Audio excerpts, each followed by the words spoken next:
THE LAST OF THE MOHICANS. A Narrative of 1757, by James Fenimore Cooper. Chapter 27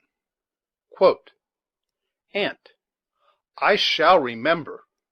When Czar says, "Do this," it is performed. From Julius Caesar.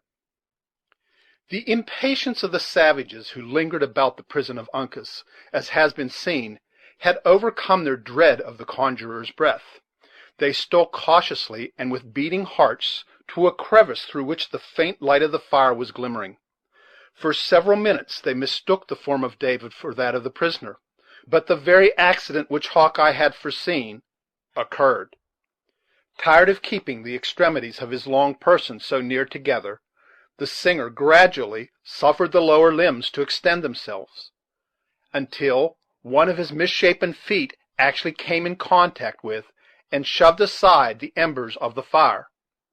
At first the Hurons believed the Delaware had been thus deformed by witchcraft; but when David, unconscious of being observed, turned his head, and exposed his simple, mild countenance, in place of the haughty lineaments of their prisoner, it would have exceeded the credulity of even a native to have doubted any longer. They rushed together into the lodge, and, laying their hands, with but little ceremony, on their captive, immediately detected the imposition. Then arose the cry first heard by the fugitives. It was succeeded by the most frantic and angry demonstrations of vengeance. David, however, firm in his determination to cover the retreat of his friends, was compelled to believe that his own final hour had come. Deprived of his book and his pipe, he was fain to trust to a memory that rarely failed him on such subjects, and breaking forth in a loud and impassioned strain, he endeavored to smooth his passage into the other world by singing the opening verse of a funeral anthem. The Indians were seasonably reminded of his infirmity, and rushing into the open air, they aroused the village in the manner described. A native warrior fights as he sleeps, without the protection of anything defensive. The sounds of the alarm were, therefore, hardly uttered before 200 men were afoot, and ready for the battle or the chase, as either might be required. The escape was soon known, and the whole tribe crowded in a body around the council lodge, impatiently awaiting the instruction of their chiefs. In such a sudden demand on their wisdom, the presence of the cunning Magua could scarcely fail of being needed. His name was mentioned, and all looked around in wonder that he did not appear. Messengers were then dispatched to his lodge, requiring his presence. In the meantime, some of the swiftest and most discreet of the young men were ordered to make the circuit of the clearing under cover of the woods, in order to ascertain that their suspected neighbors, the Delawares, designed no mischief. Women and children ran to and fro, and, in short, the whole encampment exhibited another scene of wild and savage confusion. Gradually, however, these symptoms of disorder diminished, and in a few minutes the oldest and most distinguished chiefs were assembled in the lodge, in grave consultation. The clamor of many voices soon announced that a party approached who might be expected to communicate some intelligence that would explain the mystery of the novel surprise. The crowd without gave way, and several warriors entered the place, bringing with them the hapless conjurer, who had been left so long by the scout in duress. Notwithstanding this man was held in very unequal estimation among the Hurons, some believing implicitly in his power, and others deeming him an impostor, he was now listened to by all with the deepest attention. When his brief story was ended, the father of the sick woman stepped forth, and, in a few pithy expressions, related in his turn what he knew. These two narratives gave a proper direction to the subsequent inquiries, which were now made with the characteristic cunning of savages. Instead of rushing in a confused and disorderly throng to the cavern, 10 of the wisest and firmest among the chiefs were selected to prosecute the investigation. As no time was to be lost, The instant the choice was made, the individuals appointed rose in a body and left the place without speaking. On reaching the entrance, the younger men in advance made way for their seniors, and the whole proceeded along the low, dark gallery with the firmness of warriors ready to devote themselves to the public good, though at the same time secretly doubting the nature of the power with which they were about to contend. The outer apartment of the cavern was silent and gloomy. The woman lay in her usual place and posture, though there were those present who affirmed that they had seen her borne to the woods by the supposed medicine of the white men. Such a direct and palpable contradiction of the tale related by the father caused all eyes to be turned on him. Chafed by these silent imputation, and inwardly troubled by so unaccountable a circumstance, the chief advanced to the side of the bed, and, stooping, cast an incredulous look at the features, as if distrusting their reality. His daughter was dead. The unerring feeling of nature for a moment prevailed, and the old warrior hid his eyes in sorrow. Then, recovering his self-possession, he faced his companion, and, pointing toward the corpse, he said, in the language of his people, "The wife of my young man has left us. The Great Spirit is angry with his children." The mournful intelligence was received in solemn silence. After a short pause, one of the elder Indians was about to speak, when a dark-looking object was seen rolling out of an adjoining apartment into the very center of the room where they stood. Ignorant of the nature of the beings they had to deal with, the whole party drew back a little, and, rising on end, exhibited the distorted but still fierce and sullen features of Magua. The discovery was succeeded by a general exclamation of amazement. As soon, however, as the true situation of the chief was understood, several knives appeared, and his limbs and tongue were quickly released. The Huron arose, and shook himself like a lion quitting his lair. Not a word escaped him, though his hand played convulsively with the handle of his knife, while his lowering eyes scanned the whole party as if they sought an object suited for the first burst of his vengeance. It was happy for Uncas and the scout, and even David, that they were all beyond the reach of his arm at such a moment, for assuredly no refinement in cruelty would then have deferred their deaths. In opposition to the promptings of the fierce temper that nearly choked him, meeting everywhere faces that he knew as friends, the savage grated his teeth together like rasp of iron, and swallowed his passion for want of a victim on whom to vent it. This exhibition of anger was noted by all present, and from an apprehension of exasperating a temper that was already chafed nearly to madness, several minutes were suffered to pass before another word was uttered. When, however, suitable time had elapsed, the oldest of the party spoke. "My friend has found an enemy," he said. "Is he nigh, that the Hurons might take revenge?" "Let the Delaware die!" exclaimed Magua in a voice of thunder. Another longer and expressive silence was observed, and was broken, as before, with due precaution, by the same individual. "The Mohican is swift of foot and leaps far," he said, "but my young men are on his trail." "Is he gone?" demanded Magua, in tones so deep and guttural that they seemed to proceed from his inmost chest. "An evil spirit has been among us, and the Delaware has blinded our eyes." "An evil spirit!" repeated the other mockingly. "'Tis the spirit that has taken the life of so many Hurons. The spirit that slew my young men at the Tumbling River, that took their scalps at the Healing Spring, and who has now bound the arms of Le Renard Subtil." "Of whom does my friend speak?" "Of the dog who carries the heart and cunning of a Huron under a pale skin, Le Long Carabine."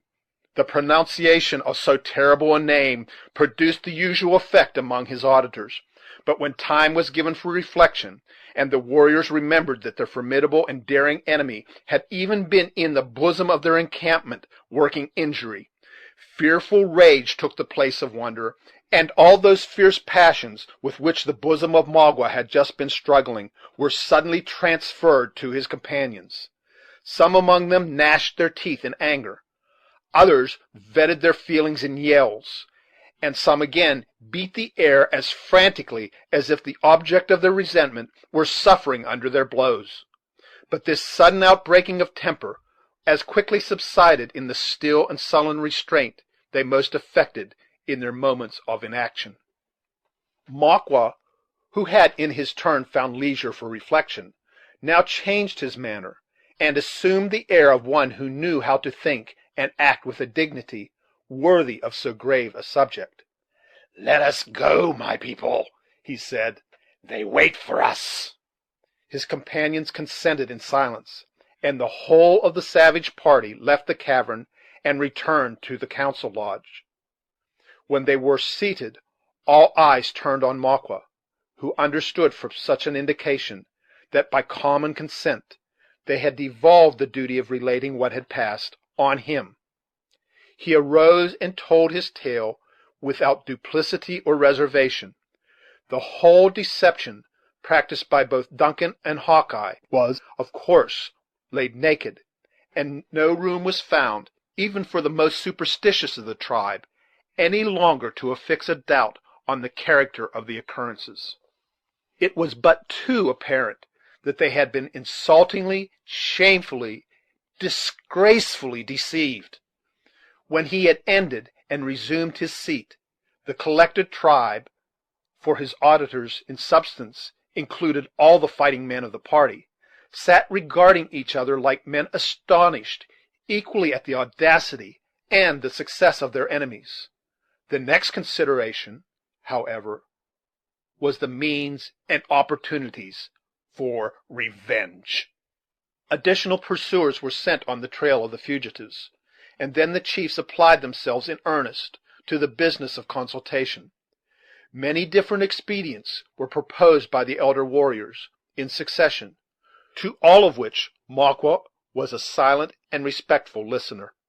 The subtle savage had recovered his artifice and self-command, and now proceeded toward his object with his customary caution and skill.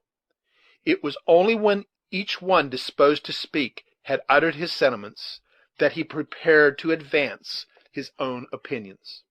They were given with additional weight, from the circumstance that some of the runners had already returned, and reported that their enemies had been traced so far as to leave no doubt of their having sought safety in the neighboring camp of their suspected allies, the Delawares. With the advantage of possessing this important intelligence, the chief warily laid his plans before his fellows, and, as might have been anticipated from his eloquence and cunning, they were adopted without a dissenting voice. They were, briefly, as follows, both in opinions and in motives. It has already been stated that, in obedience to a policy rarely departed from, the sisters were separated so soon as they reached the Huron village. Magua had early discovered that, in retaining the person of Alice, he possessed the most effectual check on Cora. When they parted, therefore, he kept the former within reach of his hand, consigning the one he most valued to the keeping of their allies. The arrangement was understood to be merely temporary, and was made as much with a view to flatter his neighbors as in obedience of the invariable rule of Indian policy. While goaded incessantly by these revengeful impulses that in a savage seldom slumber, the chief was still attentive to his more permanent personal interest. The follies and disloyalty committed in his youth were to be expiated by a long and painful penance, ere he could be restored to the full enjoyment of the confidence of his ancient people; and without confidence there could be no authority in an Indian tribe. In this delicate and arduous situation, the crafty native had neglected no means of increasing his influence, and one of the happiest of his expedients had been the success with which he had cultivated the favor of their powerful and dangerous neighbors.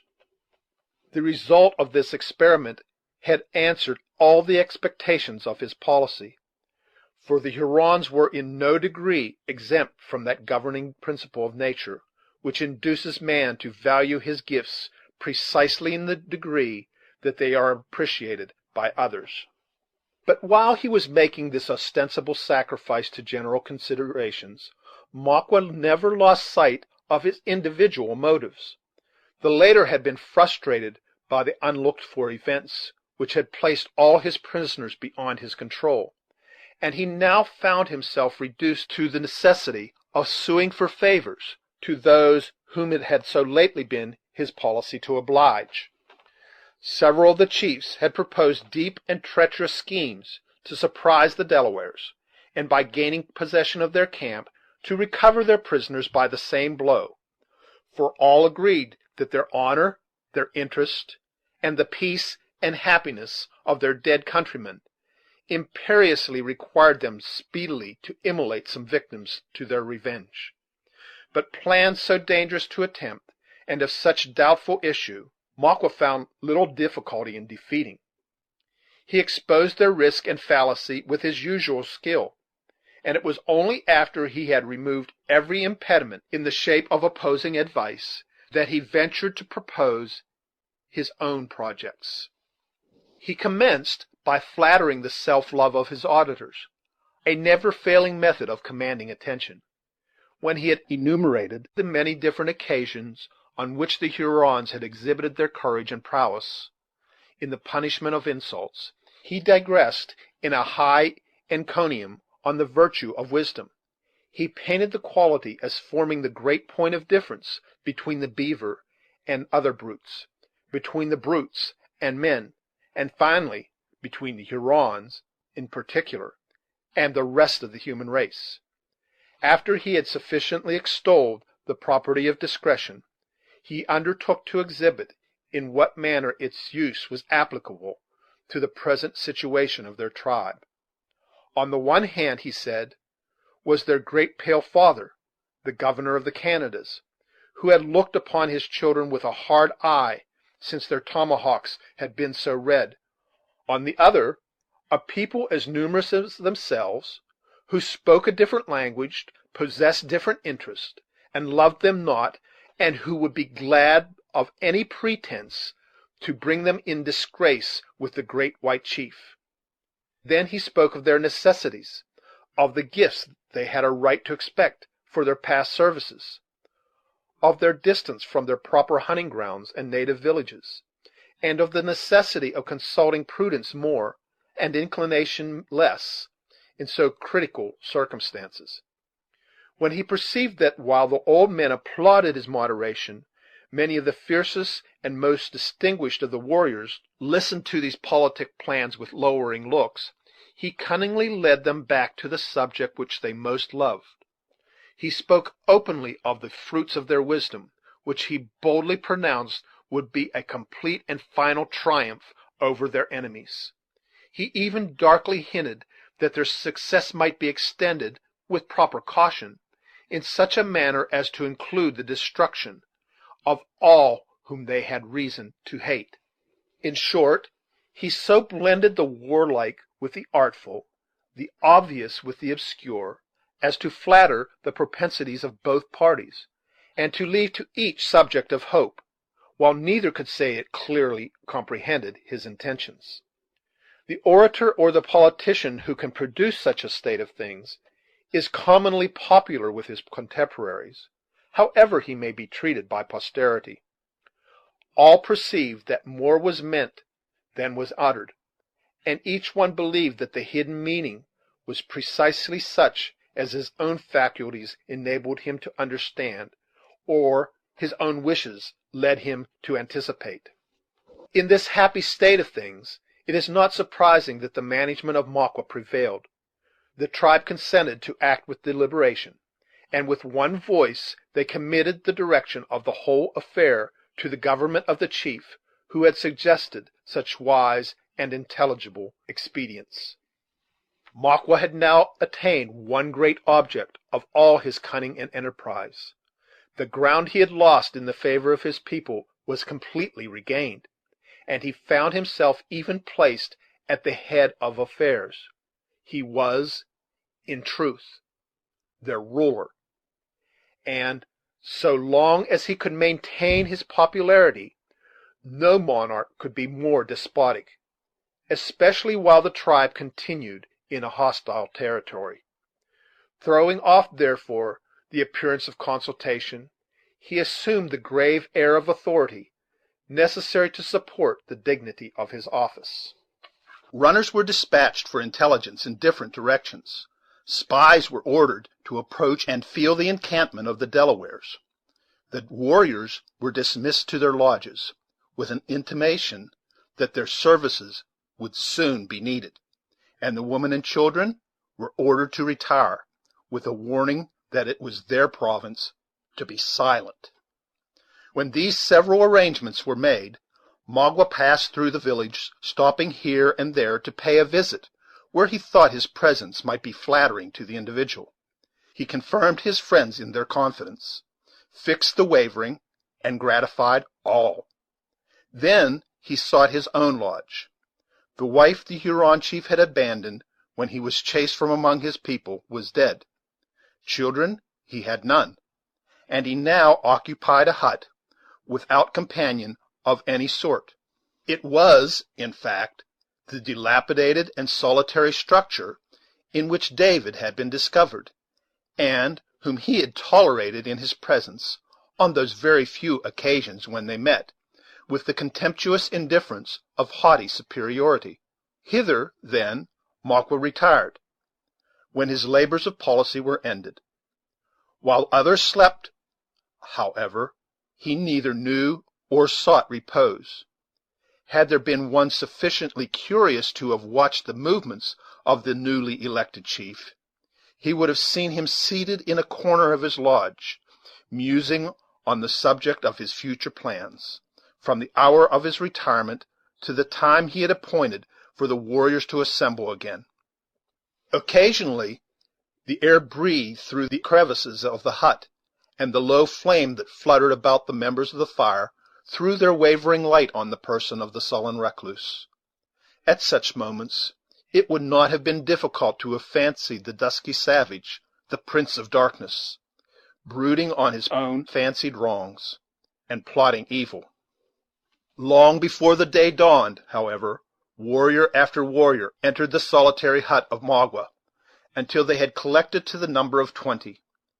Each bore his rifle, and all the other accoutrements of war, though the paint was uniformly peaceful. The entrance of these fierce-looking beings was unnoticed, some seating themselves in the shadows of the place, and others standing like motionless statues, until the whole of the designated band was collected. Then Magua arose and gave the signal to proceed. Marching himself in advance, they followed their leaders singly, and in that well-known order which has obtained the distinguished appellation of Indian file. Unlike other men engaged in the spirit-stirring business of war, they stole from their camp unostentatiously and unobserved, resembling a band of gliding spectres more than warriors seeking the bubble reputation by deeds of desperate daring. Instead of taking the path which led directly toward the camp of the Delawares, Magua led his party for some distance down the windings of the stream, and along the little artificial lake of the beavers. The day began to dawn as they entered the clearing which had been formed by those sagacious and industrious animals. Though Magua, who had resumed his ancient garb, bore the outline of a fox on the dressed skin which formed his robe, there was one chief of his party who carried the beaver as his peculiar symbol or totem. There would have been a species of profanity in the omission, had this man passed so powerful a community of his fancied kindred, without bestowing some evidence of his regard. Accordingly, he paused and spoke in words as kind and friendly as if he were addressing more intelligent beings. He called the animals his cousins, and reminded them that his protecting influence was the reason they remained unharmed, while many avaricious traders were prompting the Indians to take their lives. he promised a continuance of his favors, and admonished them to be grateful; after which he spoke of the expedition in which he was himself engaged, and intimated, though with sufficient delicacy in circumlocution, the expediency of bestowing on their relative a portion of that wisdom for which they were so renowned. These harangues of the beast were frequent among the Indians.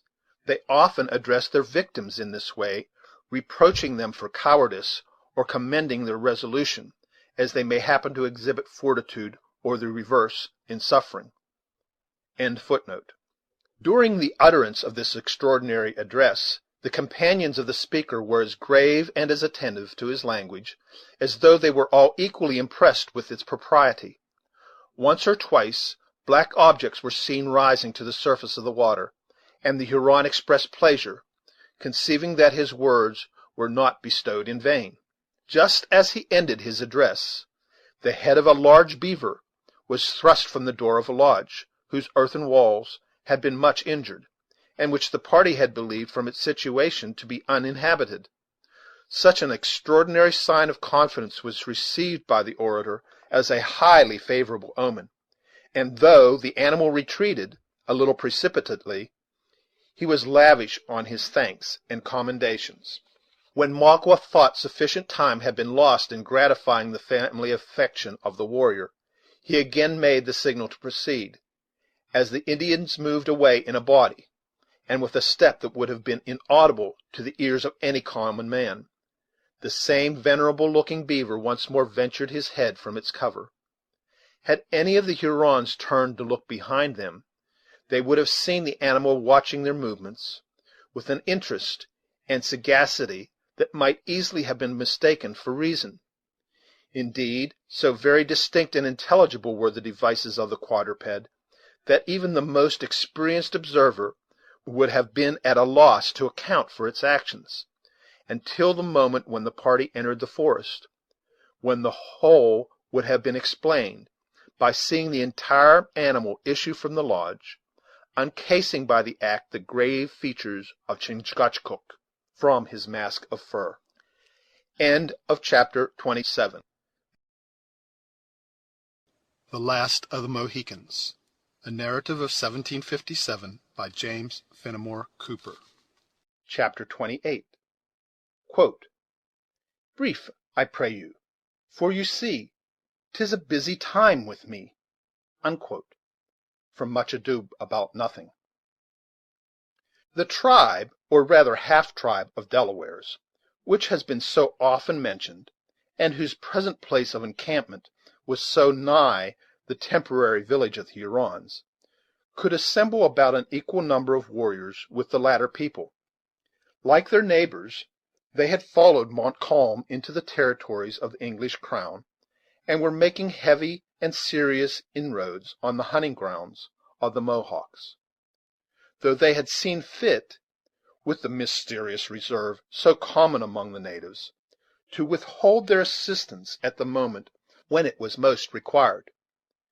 The French had accounted for this unexpected defection on the part of their ally in various ways.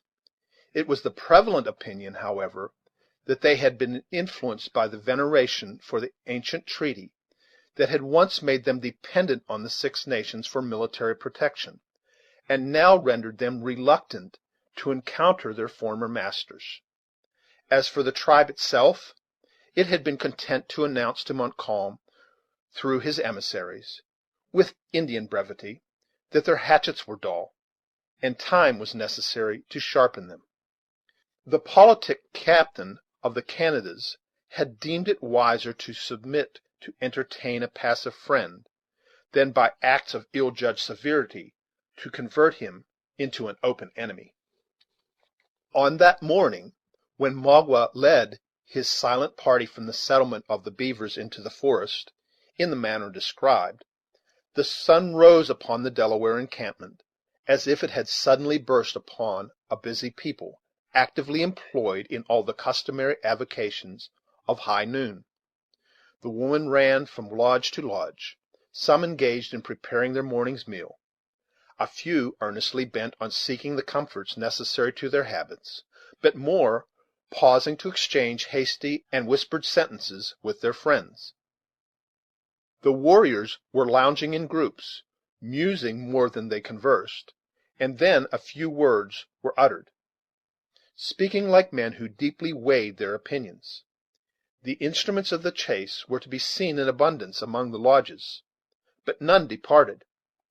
Here and there a warrior was examining his arms, with an attention that is rarely bestowed on the implements, when no other enemy than the beast of the forest is expected to be encountered; and occasionally the eyes of a whole group were turned simultaneously toward a large and silent lodge in the centre of the village, as if it contained the subject of their common thoughts.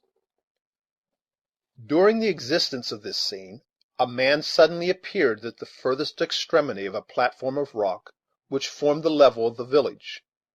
He was without arms, and his paint tended rather to soften than increase the natural sternness of his austere countenance.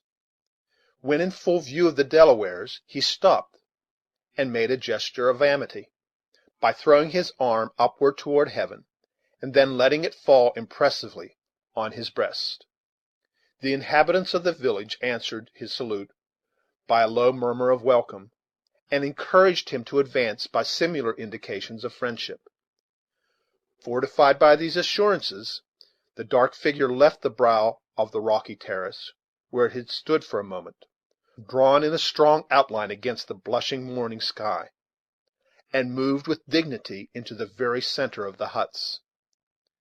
As he approached, nothing was audible but the rattling of the light silver ornaments that loaded his arms and neck, and the tinkling of the little bells that fringed his deerskin moccasins. He made, as he advanced, many courteous signs of greeting to the men he passed, neglecting to notice the woman, however, like one who deemed their favor in the present enterprise of no importance. When he had reached the group in which it was evident by the haughtiness of their common mien that the principal chiefs were collected, the stranger paused, and then the Delawares saw that the active and erect form that stood before them was that of the well known Huron chief, Le Renard Subtil. His reception was grave, silent, and wary.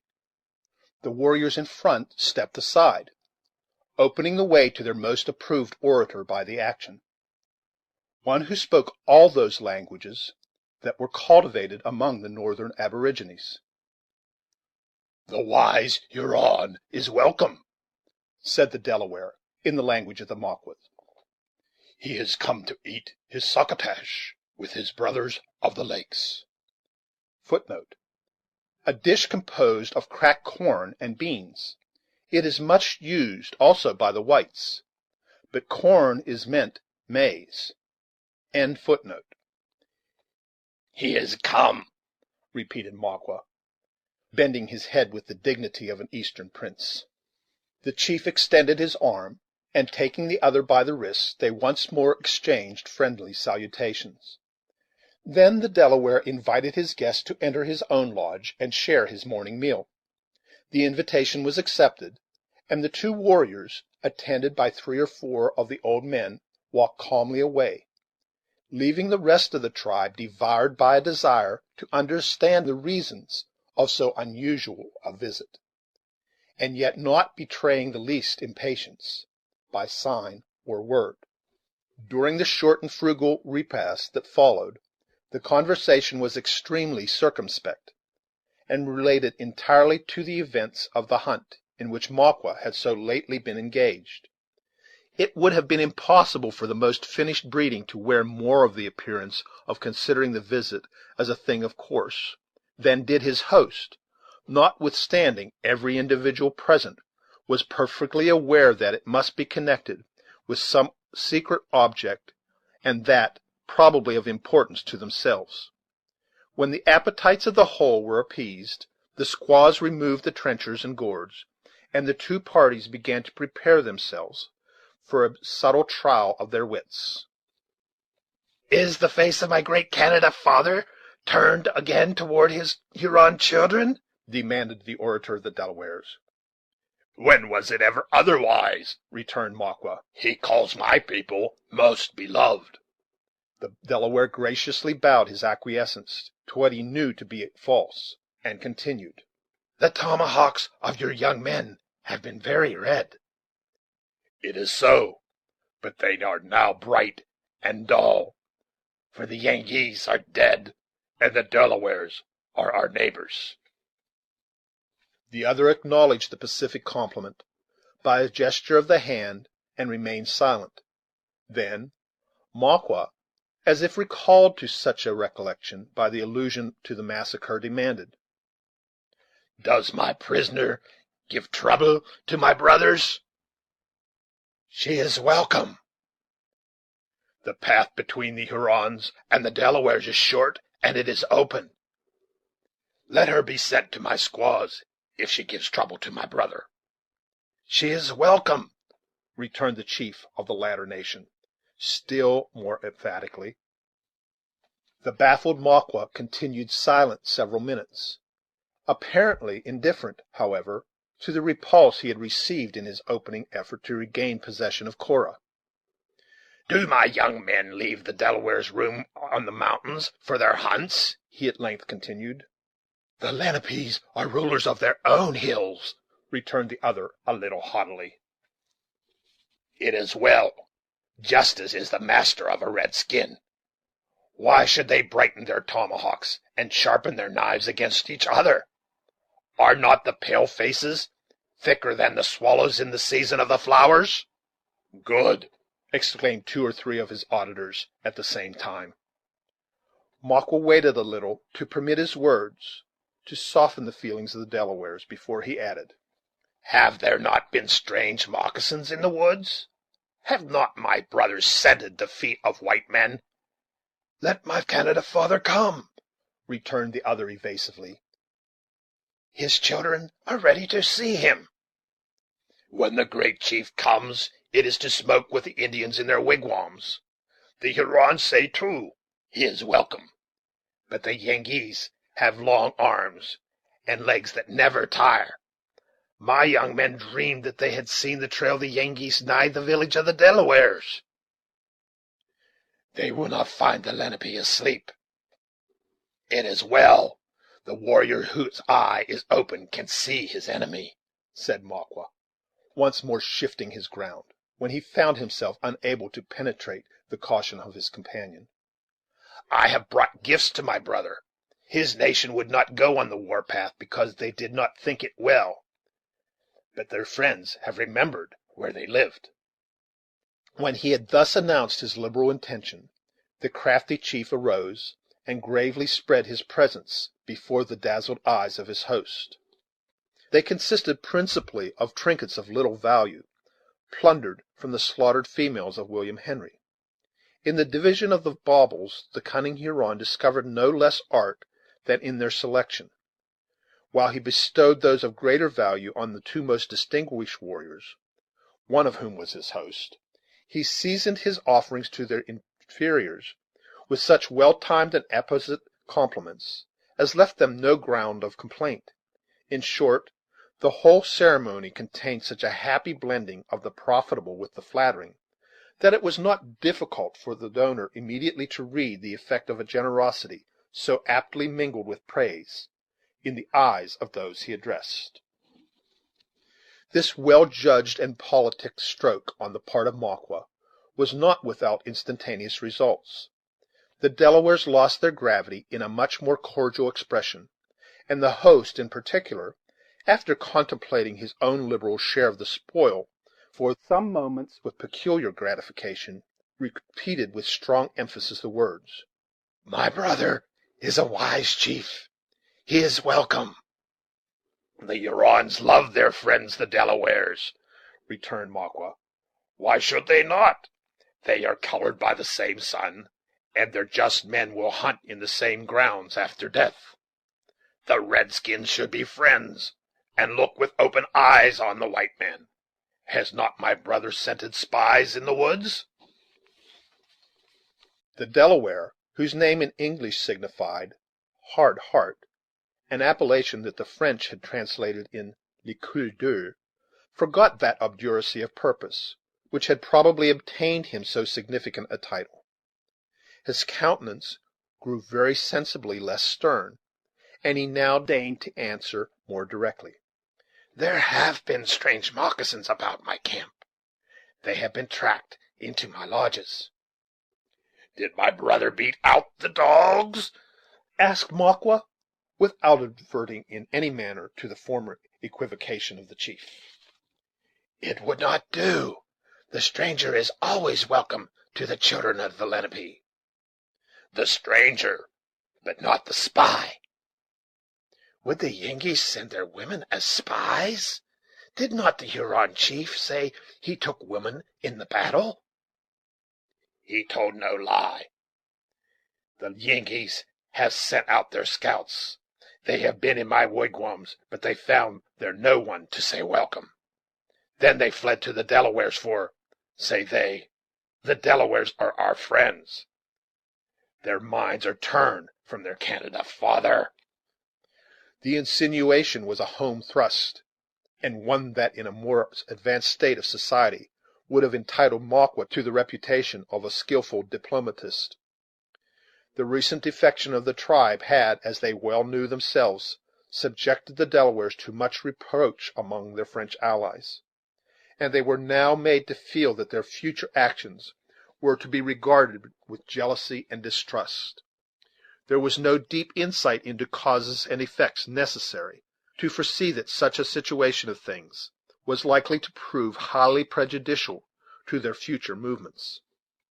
Their distant villages, their hunting grounds, and hundreds of their women and children, together with a material part of their physical force, were actually within the limits of the French territory. Accordingly, this alarming annunciation was received, as Maqua intended, with manifest disapprobation, if not with alarm. Let my father look in my face, said Le Coeur. He will see no change. It is true, my young men did not go out on the warpath. They had dreams for not doing so, but they love and venerate the great white chief. Will he think so when he hears that his greatest enemy is fed in the camp of his children? When he is told a bloody Yankee smokes at your fire, and the pale-face who has slain so many of his friends goes in and out among the Delawares? Go! My great Canada father is not a fool. Where is the Yankee that the Delawares fear? Returned the other. Who has slain my young men? Who is the mortal enemy of my great father? Le Long Carabine! The Delaware warriors started at the well-known name, betraying by their amazement that they had now learned for the first time one so famous among the Indian allies of France was within their power. What does my brother mean? Demanded Le Coeur, in a tone that by its wonder far exceeded the usual apathy of his race.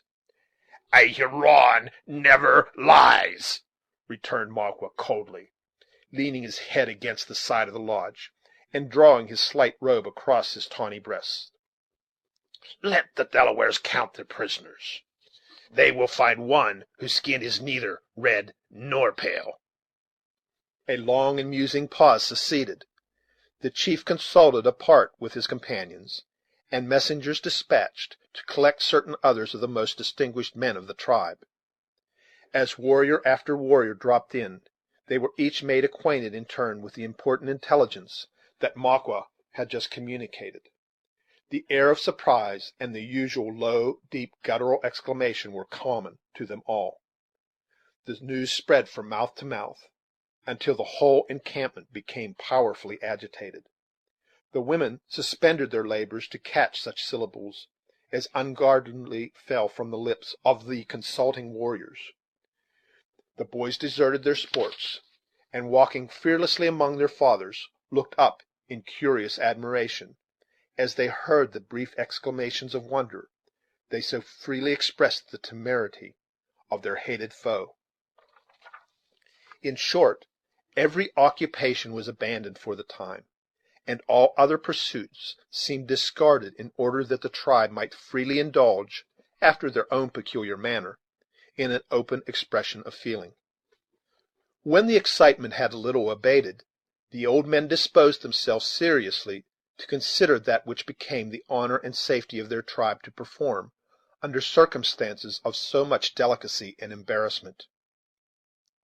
During all these movements, and in the midst of the general commotion, Maqua had not only maintained his seat, but the very attitude he had originally taken against the side of the lodge, where he continued as immovable, and apparently as unconcerned as if he had no interest in the result.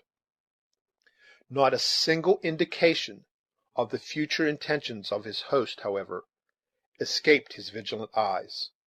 With his consummate knowledge of the nature of the people with whom he had to deal, he anticipated every measure on which they decided, and it might almost be said that in many instances he knew their intentions even before they became known to themselves. The council of the Delawares was short.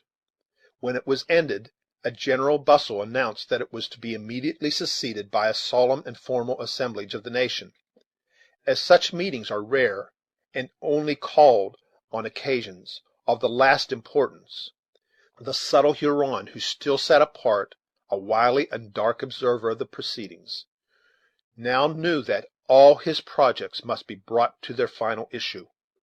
He therefore left the lodge, and walked silently forth to the place in front of the encampment, whither the warriors were already beginning to collect. It might have been half an hour before each individual, including even the women and children, was in his place. The delay had been created by the grave preparations that were deemed necessary to so solemn and unusual a conference. But when the sun was seen climbing above the tops of that mountain, against whose bosom the Delawares had constructed their encampment, most were seated, and his bright rays darted from behind the outline of trees that fringed the eminence. They fell upon as grave and as attentive, and as deeply interested a multitude as was probably ever before lighted by his morning beams. Its number somewhat exceeded 1,000 souls. In a collection of so serious savages, there is never to be found any impatient aspirant after premature distinction, standing ready to move his auditors to some hasty and perhaps injudicious discussion, in order that his own reputation might be the gainer. An act of so much precipitancy and presumption would seal the downfall of precocious intellect forever. It rested solely on the oldest and most experienced of the men to lay the subject of the conference before the people. Until such a one arose to make some movement, no deeds in arms, no natural gifts, nor any renown as an orator would have justified the slightest interruption. On the present occasion, the aged warrior, whose privilege it was to speak, was silent, seemingly oppressed with the magnitude of his subject. The delay had already continued long beyond the usual deliberative pause that always preceded a conference, but no sign of impatience or surprise escaped even the youngest boy. Occasionally an eye was raised from the earth, where the looks of most were riveted, and strayed toward a particular lodge, that was, however, in no manner distinguished from those around it, except in the peculiar care that had been taken to protect it against the assaults of the weather. At length, one of those low murmurs that are so apt to disturb a multitude was heard, and the whole nation arose to their feet by a common impulse. At that instant the door of the lodge in question opened, and 3 men issuing from it slowly approached the place of consultation. They were all aged, even beyond that period to which the oldest present had reached, but one in the center, who leaned on his companions for support, had numbered an amount of years to which the human race is seldom permitted to attain. His frame, which had once been tall and erect like the cedar, was now bending under the pressure of more than a century. The elastic, light step of an Indian was gone, and in its place he was compelled to toil his tardy way over the ground, inch by inch. His dark, wrinkled countenance was in singular and wild contrast to the long white locks which floated on his shoulders, in such thickness as to announce that generations had probably passed away since they had last been shorn. The dress of this patriarch, for such, considering his vast age, in conjunction with his affinity and influence with his people, he might very properly be termed, was rich and imposing, though strictly after the simple fashions of the tribe. His robe was of the finest skins, which had been deprived of their fur in order to admit of a hieroglyphical representation of various deeds in arms done in former ages. His bosom was loaded with medals, some in massive silver, and one or two even in gold, the gifts of various Christian potentates during the long period of his life. He also wore armlets and cinctures above the ankles, and the latter precious metal. His head, on the whole of which the hair had been permitted to grow, the pursuits of war having so long been abandoned, was encircled by a sort of plaited diadem, which in turn bore lesser and more glittering ornaments, that sparkled amid the glossy hues of three drooping ostrich feathers, dyed a deep black in touching contrast to the color of his snow white locks. His tomahawk was nearly hid in silver, and the handle of his knife shone like a horn of solid gold. So soon as the first hum of emotion and pleasure, which the sudden appearance of this venerated individual created, had a little subsided, the name of Tamenund was whispered from mouth to mouth.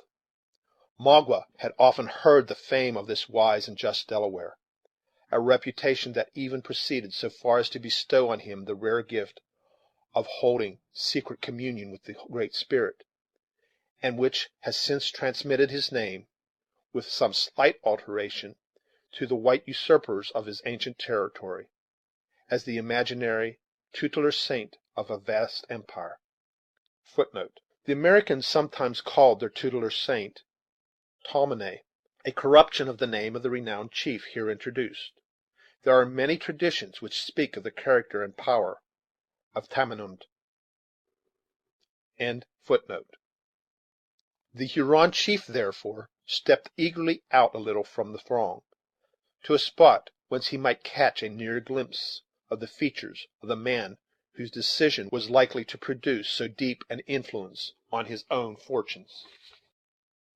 The eyes of the old man were closed, as though the organs were wearied with having so long witnessed the selfish workings of human passions.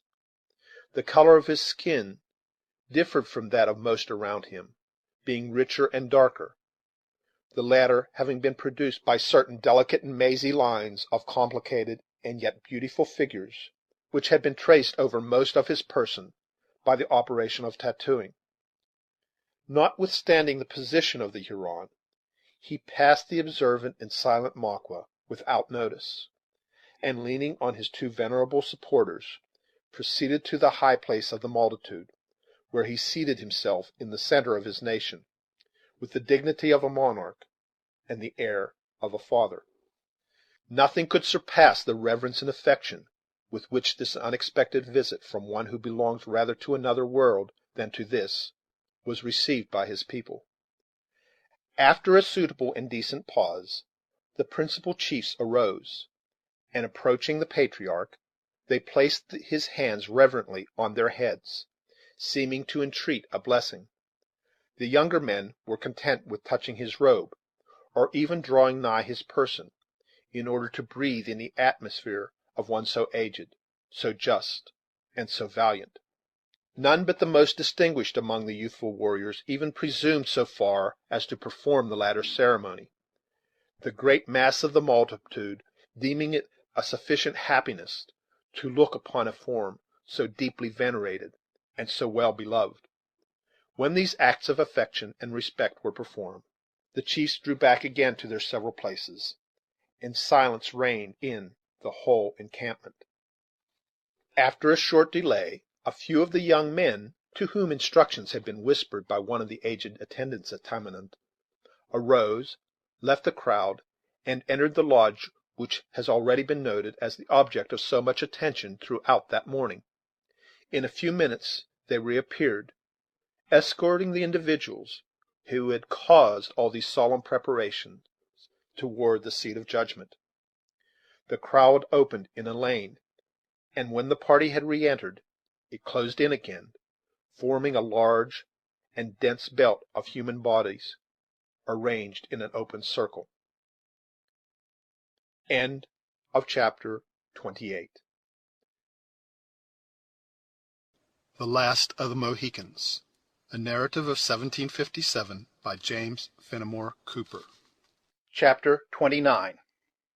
Quote, The assembly seated, rising o'er the rest, Achilles thus the king of men addressed. Unquote. From Pope's Iliad.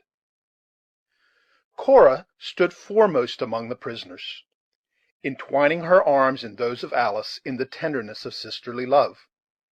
Notwithstanding the fearful and menacing array of savages on every side of her, no apprehension on her own account could prevent the nobler minded maiden from keeping her eyes fastened on the pale and anxious features of the trembling Alice. Close at their side stood Heyward, with an interest in both, that, at such a moment of intense uncertainty, scarcely knew a preponderance in favor of her whom he most loved.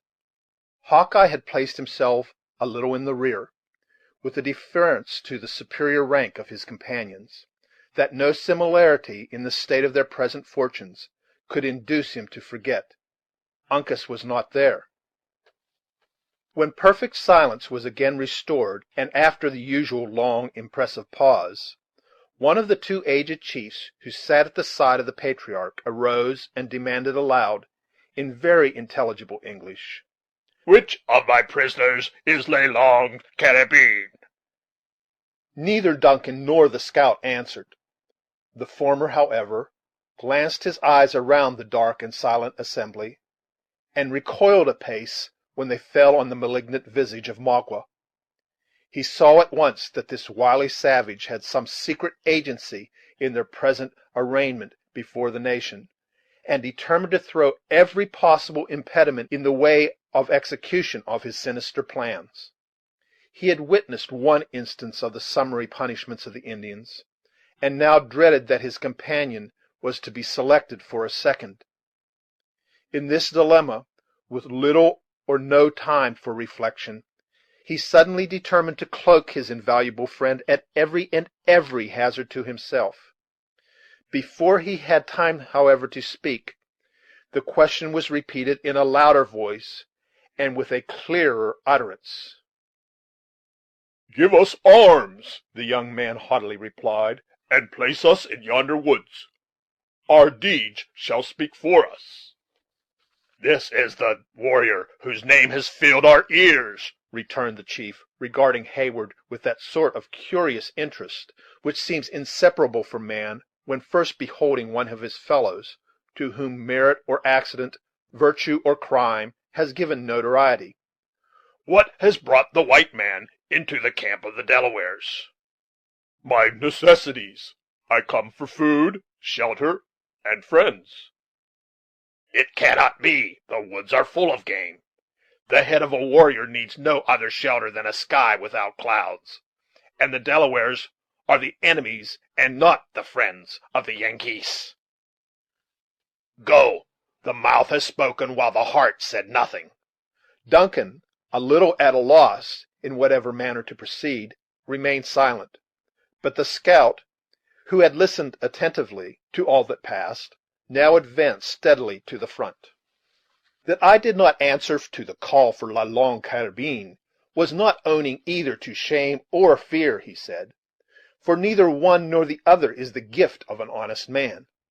But I do not admit to the right of the Mingoes to bestow a name on one whose friends have been mindful of his gifts, in this particular, especially as their title is a lie, Killdeer being a grooved barrel and no carabine. I am the man, however. that got the name of Nathaniel from my kin, the complement of Hawkeye from the Delawares, who live on their own river, and whom the Iroquois have presumed to style the Long Rifle, without any warranty from him who is most concerned in the matter."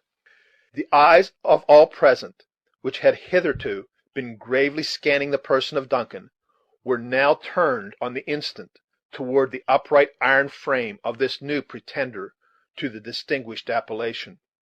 It was in no degree remarkable that there should be found two who were willing to claim so great an honor, for impostors, though rare, were not unknown among the natives; but it was altogether material to the just and severe intentions of the Delaware that there should be no mistake in the matter. Some of their old men consulted together in private, and then, as it would seem, they determined to interrogate their visitor on the subject. "My brother has said that a snake crept into my camp," said the chief to Magua. "Which is he?" The Huron pointed to the scout. "Will a wise Delaware believe the barking of a wolf?" exclaimed Duncan, still more confirmed in the evil intentions of his ancient enemy. "A dog never lies. But when was a wolf known to speak the truth?" The eyes of Magua flashed fire, but suddenly recollecting the necessity of maintaining his presence of mind, he turned away in silent disdain, well assured that the sagacity of the Indians would not fail to extract the real merits of the point in controversy. He was not deceived, for after another short consultation, the wary Delaware turned to him again, and expressed the determination of the chiefs, though in the most considerate language. "My brother has been called a liar," he said, "and his friends are angry. They will show that he has spoken the truth. Give my prisoners guns, and let them prove which is the man." Magua affected to consider the expedient, which he well knew proceeded from distrust of himself, as a compliment, and made a gesture of acquiescence, well content that his veracity should be supported by so skillful a marksman as the scout. The weapons were instantly placed in the hands of the friendly opponents, and they were bid to fire over the heads of the seated multitude at an earthen vessel which lay, by accident, on a stump, some 50 yards from the place where they stood. Heyward smiled to himself at the idea of a competition with the scout, though he determined to persevere in the deception until apprised of the real designs of Magua. Raising his rifle with the utmost care, and renewing his aim 3 several times, he fired. The bullet cut the wood within a few inches of the vessel, and a general exclamation of satisfaction announced that the shot was considered a proof of great skill in the use of a weapon. Even Hawkeye nodded his head, as if he would say, it was better than he expected; but instead of manifesting an intention to contend with the successful marksman, he stood leaning on his rifle for more than a minute, like a man who was completely buried in thought. From his reverie he was, however, awakened by one of the young Indians who had furnished the arms, and who now touched his shoulder, saying, in exceedingly broken English, "Can the pale face beat it?" "Yes, Huron," exclaimed the scout, raising the short rifle in his right hand, and shaking it at Magua, with as much apparent ease as if it were a reed. "Yes, Huron, I could strike you now, and no power on earth could prevent the deed. The soaring hawk is no more certain of the dove than I am this moment of you. Did I choose to send a bullet to your heart, why should I not? Why? Because the gifts of my color forbid it, and I might draw down evil on tender and innocent heads. If you know such a being as God, thank him, therefore, in your inward soul, for you have reason." The flushed countenance, angry eye, and swelling figure of the scout produced a sensation of secret awe in all that heard him. The Delawares held their breath in expectation, but Magua himself, even while he distrusted the forbearance of his enemy, remained immovable and calm, where he stood wedged in by the crowd, as one who grew to the spot. "Beat it!" repeated the young Delaware at the elbow of the scout. "Beat what, fool, what?" exclaimed Hawkeye, still flourishing the weapon angrily above his head, though his eye no longer sought the person of Maqua. "If the white man is the warrior he pretends," said the aged chief, "let him strike nigher to the mark." The scout laughed aloud, a noise that produced the startling effect of an unnatural sound on Heyward. Then, dropping the piece heavily into the extended left hand, it was discharged, apparently by the shock, driving the fragments of the vessel into the air, and scattering them on every side. Almost at the same instant the rattling sound of the rifle was heard, as he suffered it to fall contemptuously to the earth. The first impression of so strange a scene was engrossing admiration. Then a low but increasing murmur ran through the multitude, and finally swelled into sounds that denoted a lively opposition in the sentiments of the spectators. While some openly testified their satisfaction at so unexampled dexterity, by far the larger portion of the tribe were inclined to believe the success of the shot was the result of accident. Heyward was not slow to confirm an opinion that was so favorable to his own pretensions. "It was chance," he exclaimed. "None can shoot without an aim." "Chance!" echoed the excited woodsman, who was now stubbornly bent on maintaining his identity at every hazard, and on whom the secret hints of Heyward to acquiesce in the deception were entirely lost. "Does yonder lying Huron, too, think it chance? Give him another gun, and place us face to face, without cover or dodge, and let Providence and our own eyes decide the matter atween us. I do not make the offer to you, Major, for our blood is of a color, and we serve the same master." "That the Huron is a liar is very evident," returned Heyward coolly. "You have yourself heard him assert you to be La Longue Carabine." It were impossible to say what violent assertion the stubborn Hawkeye would have next made, in his headlong wish to vindicate his identity, had not the aged Delaware once more interposed. "The hawk which comes from the clouds can return when he will," he said. "Give them the guns." This time the scout seized the rifle with avidity, nor had Maqua, though he watched the movements of the marksman with jealous eyes, any further cause for apprehension. "Now let it be proved in the face of this tribe of Delawares which is the better man," cried the scout, tapping the butt of his piece with that finger which had pulled so many fatal triggers. "You see that gourd hanging against yonder tree, Major? If you are a marksman fit for the borders, let me see you break its shell." Duncan noted the object, and prepared himself to renew the trial. The gourd was one of the usual little vessels used by the Indians, and it was suspended from a dead branch of a small pine by a thong of deerskin, at the full distance of 100 yards. So strangely compounded is the feeling of self-love, that the young soldier, while he knew the utter worthlessness of the suffrages of his savage umpires, forgot the sudden motives of the contest in which to excel. It had been seen already that his skill was far from being contemptible, and he now resolved to put forth its nicest qualities. Had his life depended on the issue, the aim of Duncan could not have been more deliberate or guarded. He fired, and 3 or 4 young Indians, who sprang forward at the report, announced with a shout that the ball was in the tree, a very little on one side of the proper object. The warriors uttered a common ejaculation of pleasure, and then turned their eyes inquiringly on the movements of his rival. "It may do for the Royal Americans," said Hawkeye, laughing once more in his own silent, heartfelt manner. but had my gun often turned so much from the true line, many a marten, whose skin is now in a lady's muff, would still be in the woods; ay, and many a bloody Mingo, who is departed to his final account, would be acting his deviltries at this very day atween the provinces.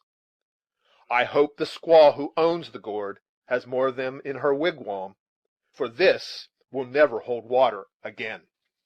The scout had shook his priming and cocked his piece, while speaking, and as he ended he threw back a foot and slowly raised the muzzle from the earth. The motion was steady, uniform, and in one direction. When on a perfect level, it remained for a single moment without tremor or variation, as though both man and the rifle were carved in stone.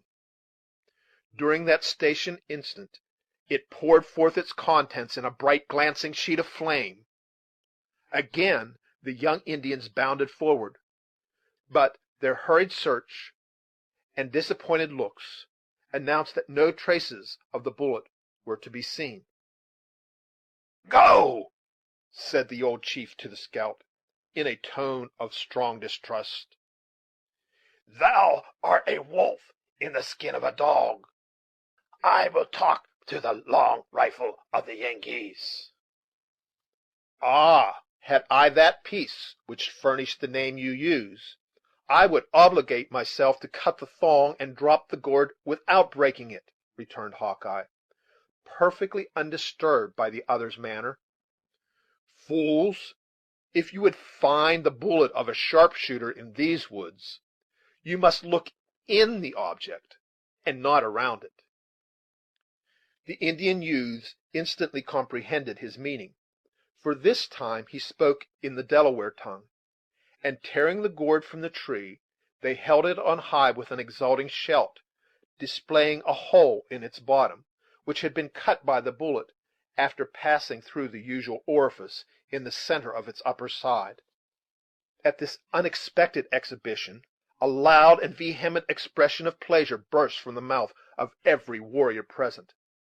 It decided the question, and effectually established Hawkeye in the possession of his dangerous reputation. Those curious and admiring eyes, which had been turned again on Heyward, were finally directed to the weather beaten form of the scout, who immediately became the principal object of attention to the simple and unsophisticated beings by whom he was surrounded. When the sudden and noisy commotion had a little subsided, the aged chief resumed his examination. "Why did you wish to stop my ears?" he said, addressing Duncan. "Are the Delawares fools that they could not know the young panther from the cat?"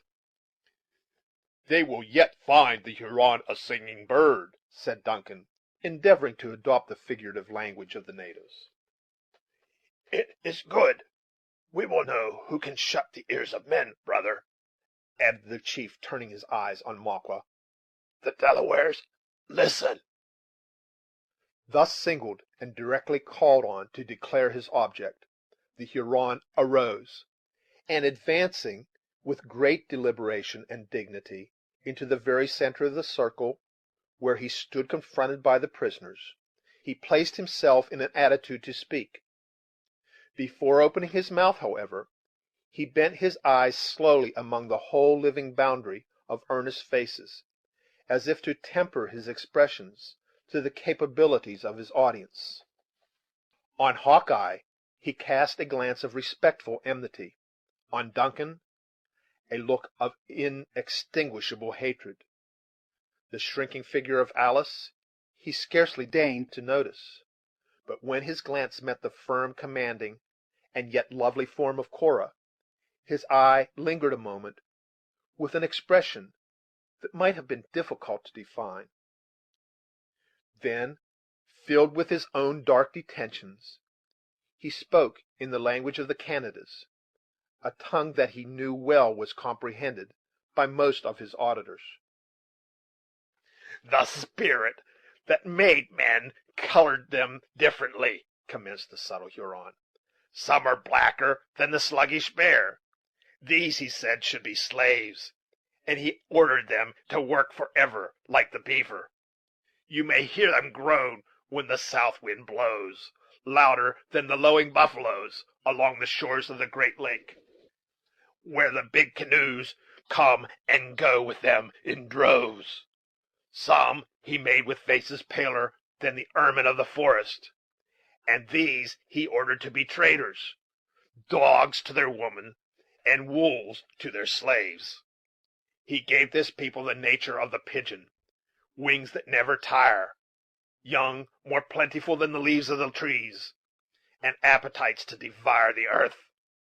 He gave them tongues like the false call of the wildcat, hearts like rabbits, the cunning of the hog, but none of the fox, and arms longer than the legs of the moose. With his tongue he stops the ears of the Indians. His heart teaches him to pay warriors to fight his battles. His cunning tells him how to get together the goods of the earth, and his arms enclose the land from the shores of the salt water to the islands of the great lake. His gluttony makes him sick. God gave him enough, and yet he wants all. Such are the pale faces. Some the Great Spirit made with skins brighter and redder than yonder sun," continued Maqua, pointing impressively upward to the lurid luminary, which was struggling through the misty atmosphere of the horizon; "and these did he fashion to his own mind. He gave them his island as he had made it, covered with trees and filled with game. The wind made their clearings, the sun and rain ripened their fruits, and the snows came to tell them to be thankful. What need had they of roads to journey by? They saw through the hills. When the beavers worked, they lay in shade and looked on. The winds cooled them in summer; in winter, skins kept them warm. If they fought among themselves, it was to prove that they were men. They were brave, they were just, they were happy." Here the speaker paused, and again looked around him to discover if his legend had touched the sympathy of his listeners. He met everywhere with eyes riveted on his own, heads erect, and nostrils expanded, as if each individual present felt himself able and willing singly to redress the wrongs of his race.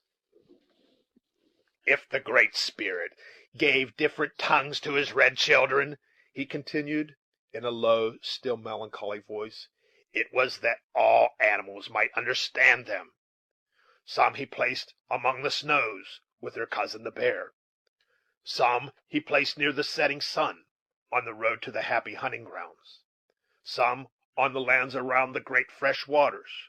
But to his greatest and most beloved he gave the sands of the salt lake. Do my brothers know the name of this favored people?" "It was the Lenape!" exclaimed 20 eager voices in a breath.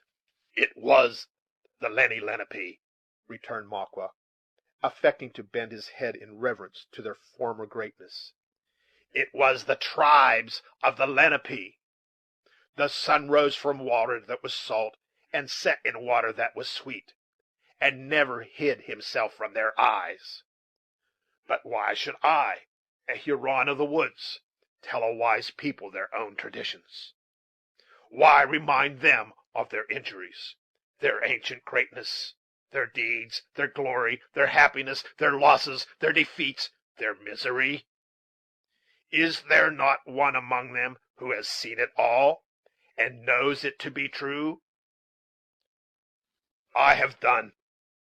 My tongue is still, for my heart is of lead. I listen." As the voice of the speaker suddenly ceased, every face and all eyes turned by a common movement toward the venerable Tamenund. From the moment that he took his seat until the present instant, the lips of the patriarch had not severed, and scarcely a sign of life had escaped him. He sat bent in feebleness, and apparently unconscious of the presence he was in during the whole of that opening scene in which the skill of the scout had been so clearly established. At the nicely graduated sound of Makwa's voice, however, he betrayed some evidence of consciousness, and once or twice he even raised his head, as if to listen. But when the crafty Huron spoke of his nation by name, the eyelids of the old man raised themselves, and he looked out upon the multitude with that sort of dull, unmeaning expression which might be supposed to belong to the countenance of a spectre. Then he made an effort to rise, and being upheld by his supporters, he gained his feet in a posture commanding by its dignity, while he tottered with weakness. "Who call upon the children of the Lenape?" he said, in a deep, guttural voice, that was rendered awfully audible by the breathless silence of the multitude. "Who speaks of things gone? Does not the egg become a worm, the worm a fly, and perish? Why tell the Delawares of good that is past? Better thank the Manitou for that which remains." "It is a Wyandot," said Makwa, stepping nigher to the rude platform on which the others stood. "a friend of Tamenund." "A friend!" repeated the sage, on whose brow a dark frown settled, imparting a portion of that severity which had rendered his eye so terrible in middle age. "Are the Mingoes rulers of the earth? What brings a Huron here?" "Justice. His prisoners are with his brothers, and he comes for his own." Tamenund turned his head toward one of his supporters, and listened to the short explanation the man gave. Then, facing the applicant, he regarded him for a moment with deep attention, after which he said, in a low and reluctant voice: "Justice is the law of the great Manitou. My children, give the stranger food; then, Huron, take thine own and depart." On the delivery of this solemn judgment, the patriarch seated himself and closed his eyes again, as if better pleased with the images of his own ripened experience than with the visible objects of the world. Against such a decree there was no Delaware sufficiently hardy to murmur, much less oppose himself. The words were barely uttered when 4 or 5 of the younger warriors, stepping behind Heyward and the scout, passed thongs so dexterously and rapidly around their arms as to hold them both in instant bondage. The former was too much engrossed with his precious and nearly insensible burden to be aware of their intentions before they were executed, and the latter, who considered even the hostile tribes of the Delaware a superior race of beings, submitted without resistance. Perhaps, however, the manner of the scout would not have been so passive, had he fully comprehended the language in which the preceding dialogue had been conducted. Makwa cast a look of triumph around the whole assembly before he proceeded to the execution of his purpose. Perceiving that the men were unable to offer any resistance, he turned his look on her he valued most. Cora met his gaze with an eye so calm and firm that his resolution wavered. Then, recollecting his former artifice, he raised Alice from the arms of the warrior against whom she leaned, and, beckoning Heyward to follow, he motioned for the encircling crowd to open. But Cora, instead of obeying the impulse he had expected, rushed to the feet of the patriarch, and, raising her voice, exclaimed out loud: "Just and venerable Delaware, on thy wisdom and power we lean for mercy. Be deaf to yonder artful and remorseless monster, who poisons thy ears with falsehoods to feed his thirst for blood.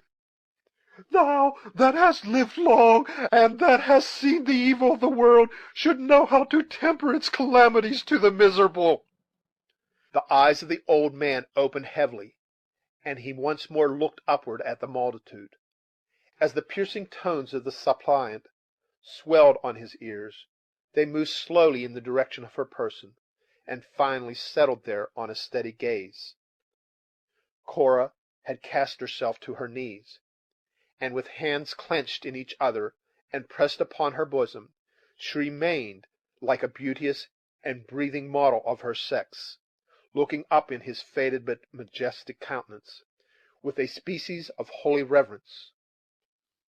Gradually the expression of Tamenund's features changed, and losing their vacancy in admiration, they lighted with a portion of that intelligence which a century before had been wont to communicate his youthful fire to the extensive bands of the Delawares.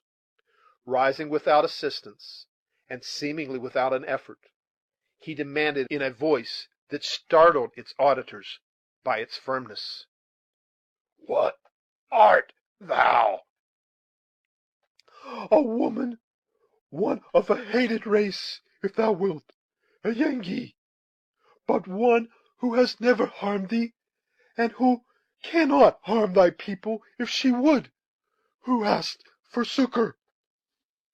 "Tell me, my children," continued the patriarch hoarsely, motioning to those around him, though his eyes still dwelt upon the kneeling form of Cora, "where have the Delawares camped?"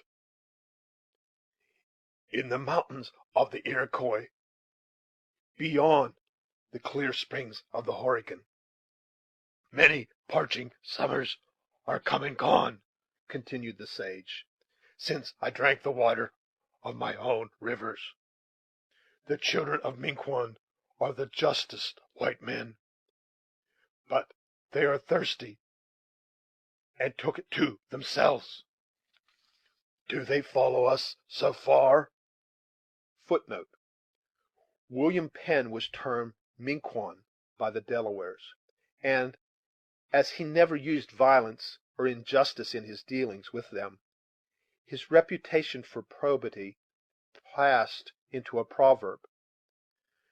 The American is justly proud of the origin of his nation, which is perhaps unequaled in the history of the world; but the Pennsylvanian and Jerseyman have more reason to value themselves in their ancestors than the natives of any other state, since no wrong was done the original owners of the soil.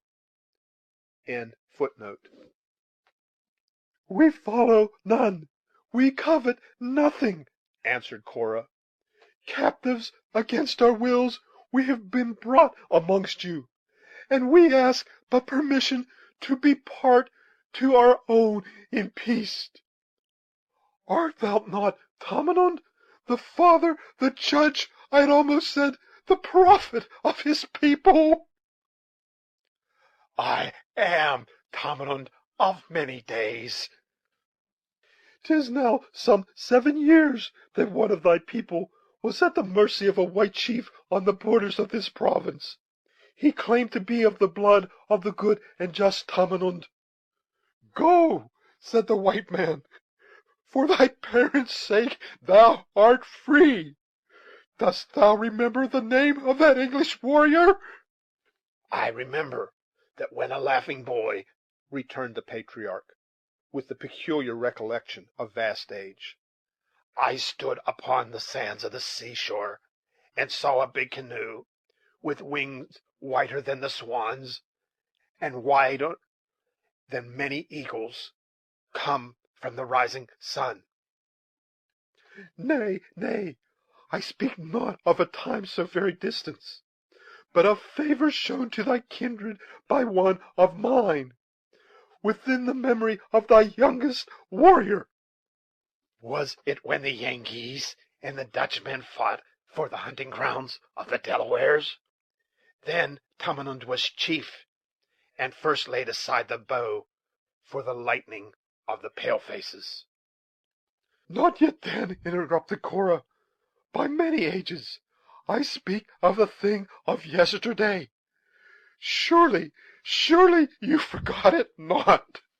"It was but yesterday," rejoined the aged man with touching pathos, "that the children of the Lenape were masters of the world. The fishes of the salt lake, the birds, the beasts, and the Mengwe of the woods, owned them for Sagamore's." Cora bowed her head in disappointment, and for a bitter moment struggled with her chagrin. Then, elevating her rich features and beaming eyes, she continued, in tones scarcely less penetrating than the unearthly voice of the patriarch himself: "Tell me, is Tamenund a father?" The old man looked down upon her from his elevated stand, with a benignant smile on his wasted countenance, and then, casting his eyes slowly over the whole assemblage, he answered: "Of a nation." "For myself I ask nothing. Like thee and thine, venerable chief," she continued, pressing her hands convulsively on her heart, and suffering her head to droop until her burning cheeks were nearly concealed in the maze of dark, glossy tresses that fell in disorder on her shoulders, "the curse of my ancestors has fallen heavily on their child; but yonder is one who has never known the weight of Heaven's displeasure until now. She is the daughter of an old and failing man, whose days are near their close. She has many, very many, to love her and delight in her, and she is too good, much too precious, to become the victim of that villain." "I know that the pale faces are a proud and hungry race. I know that they claim not only to have the earth, but that the meanest of their color is better than the Sachems of the red man, the dogs and crows of their tribes," continued the earnest old chieftain, without heeding the wounded spirit of his listener, whose head was nearly crushed to the earth in shame, as he proceeded, "would bark and caw before they would take a woman to their wigwams, whose blood was not the color of snow. But let them not boast before the face of the Manitou too loud. They entered the land of the rising, and may yet go off at the setting sun. I have often seen the locust strip the leaves from the trees, but the season of blossoms has always come again." "It is so," said Cora, drawing a long breath, as if reviving from a trance, raising her face, and shaking back her shining veil with a kindling eye that contradicted the death-like paleness of her countenance. "But why is it not permitted us to inquire? There is yet one of thine own people who has not been brought before thee. Before thou lettest the Huron depart in triumph, hear him speak." Observing Tamenund to look about him doubtfully, one of his companions said: "It is a snake, a redskin in the pay of the Yankees. We keep him for the torture." "Let him come," returned the sage. Then Tamenund once more sank into his seat, and a silence so deep prevailed while the young man prepared to obey his simple mandate, that the leaves, which fluttered in the draught of the light morning air, were distinctly heard rustling in the surrounding forest. Chapter 29. The Last of the Mohicans, a narrative of 1757 by James Fenimore Cooper. Chapter 30. "If you deny me, fie upon your law. There is no force in the decrees of Venice. I stand for judgment. Answer, shall I have it?" Merchant of Venice. The silence continued, unbroken by human sounds, for many anxious minutes. Then the waving multitude opened and shut again, and Uncas stood in the living circle. All those eyes which had been curiously studying the lineaments of the sage, as the source of their own intelligence, turned on the instant, and were now bent in secret admiration on the erect, agile, and faultless person of the captive. But neither the presence in which he found himself, nor the exclusive attention that he attracted, in any manner disturbed the self-possession of the young Mohican. He cast a deliberate and observing look on every side of him, meeting the settled expression of hostility that lowered in the visages of the chiefs, with the same calmness as the curious gaze of the attentive children. But when, Last in his haughty scrutiny, the person of Tamenund came under his glance. His eye became fixed, as though all other objects were already forgotten. Then, advancing with a slow and noiseless step up the area, he placed himself immediately before the footstool of the sage, where he stood unnoted, though keenly observant himself, until one of the chiefs apprised the latter of his presence. With what tongue does the prisoner speak to the Manito? Demanded the patriarch, without unclosing his eyes. Like his fathers, Uncas replied. with the tongue of the Delaware. At this sudden and unexpected annunciation, a low, fierce yell ran through the multitude, that might not inaptly be compared to the growl of the lion as his caller is first awakened, fearful omen of the weight of his future anger. The effect was equally strong on the sage, though differently exhibited. He passed his hand before his eyes as if to exclude the least evidence of so shameful a spectacle, while he repeated his low, guttural tones the words he had just heard. A Delaware? I have lived to see the tribes of the Lenape driven from their council fires, and scattered like broken herds of deer among the hills of the Iroquois. I have seen the hatchets of a strong people sweep woods from the valleys, and the winds of heaven have spared. The beasts that run on the mountains, and the birds that fly above the trees, have I seen living in the wigwams of men, but never before have I found a Delaware so base as to creep like a poisonous serpent into the camps of his nation. The singing birds have opened their bills, returned Uncas in the softest notes of his own musical voice, and Tamenund has heard their song. The sage started and bent his head aside, as if to catch the fleeting sounds of some passing melody. Does Tamenund dream? He exclaimed. What voice is at his ear? Have the winters gone backward? Will summer come again to the children of the Lenape? A solemn and respectful silence succeeded this incoherent burst from the lips of the Delaware prophet. His people readily constructed his unintelligible language into one of those mysterious conferences he was believed to hold so frequently with a superior intelligence, and they awaited the issue of the revelation in awe. After a patient pause, however, one of the aged men, perceiving that the sage had lost the recollection of the subject before him, ventured to remind him again of the presence of the prisoner. The false Delaware dribbles, lest he should hear the words of Tamenund, he said. 'Tis a hound that howls when the Yankees show him a trail. And ye, returned Uncas, looking sternly around him, are dogs that whine when the Frenchman casts the offals of his deer. 20 knives gleamed in the air, and as many warriors sprang to their feet at this biting and perhaps merited retort, but emotion from one of the chiefs suppressed the outbreaking of their tempers, and restored the appearance of quiet. The task might probably have been more difficult, had not a movement made by Tamenund indicated that he was again about to speak. Delaware, resumed the sage, little art thou worthy of thy name. My people have not seen a bright sun in many winters, and the warrior who deserts his tribe when hid in clouds is doubly a traitor. The law of the Manito is just.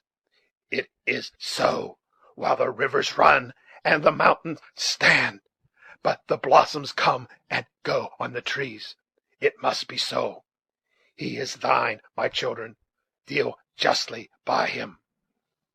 Not a limb was moved, nor a breath drawn louder and longer than common, until the closing syllable of this final decree had passed the lips of Tamenund.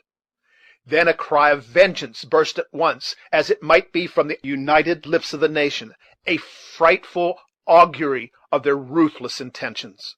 In the midst of these prolonged and savage yells, a chief proclaimed in a high voice that the captive was condemned to endure the dreadful trial of torture by fire. The circle broke its order, and screams of delight mingled with the bustle and tumult of preparation. Heyward struggled madly with his captors.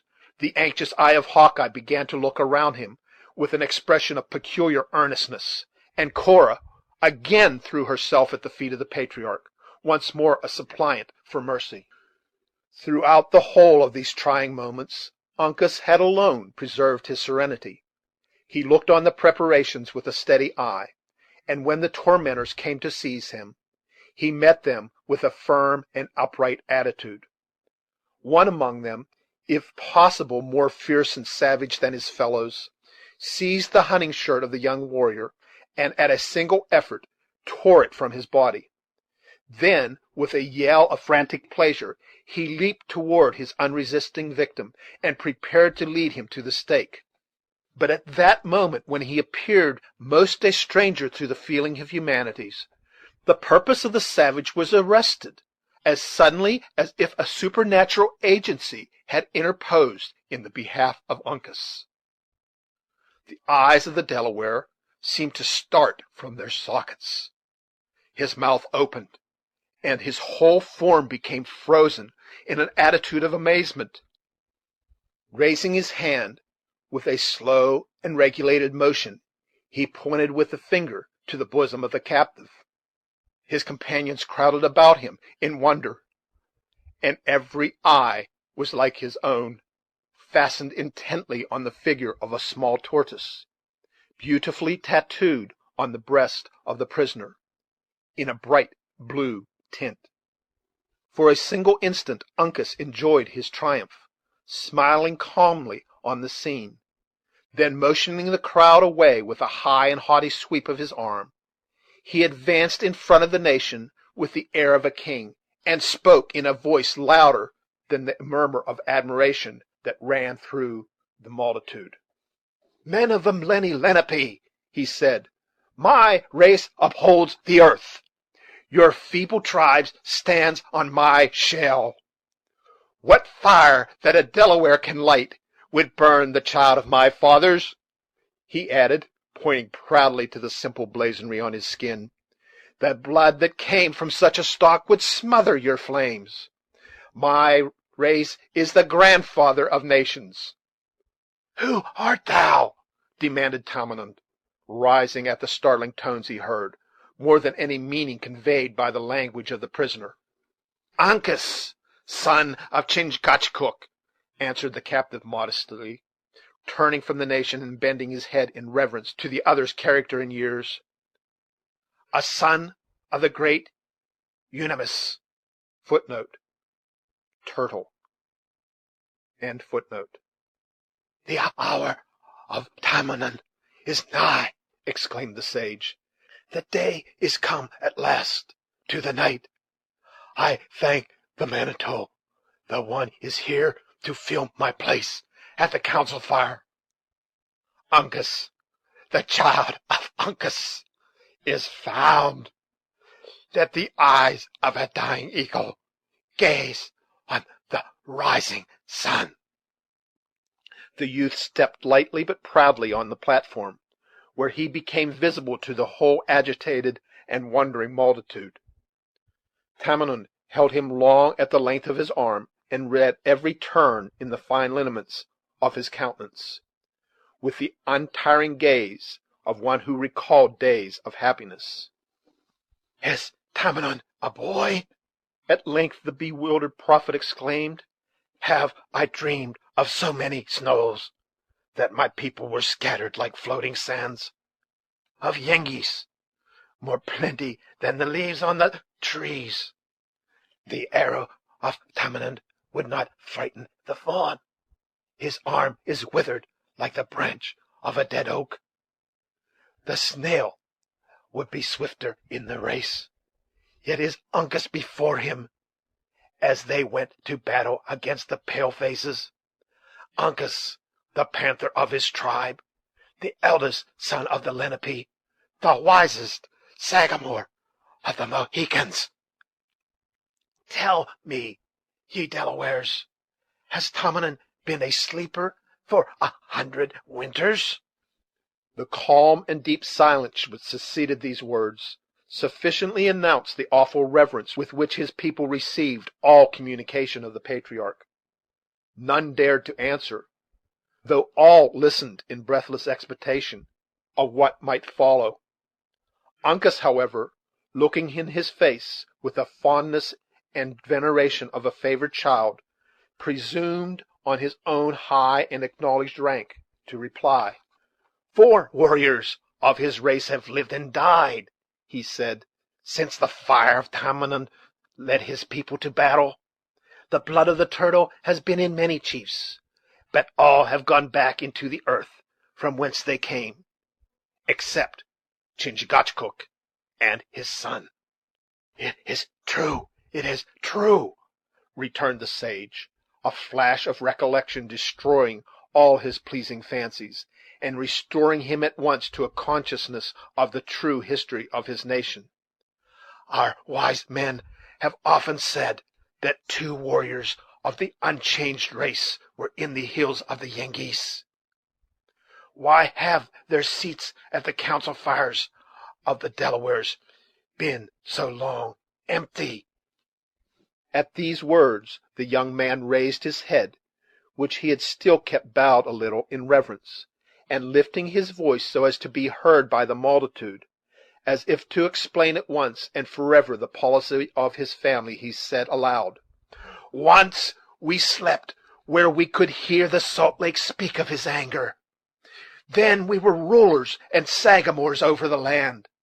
But when a pale face was seen on every brook, we followed the deer back to the river of our nation. The Delawares are gone. Few warriors of them all stayed to drink of the stream they love. They said, my fathers, here will we hunt. The waters of the river go into the Salt Lake. If we go toward the setting sun, we shall find streams that run into the great lakes of the Sweetwater. There would a Mohican die like fishes of the sea in the clear springs. When the Manitou is ready and shall say, come, we will follow the river to the sea and take our own again.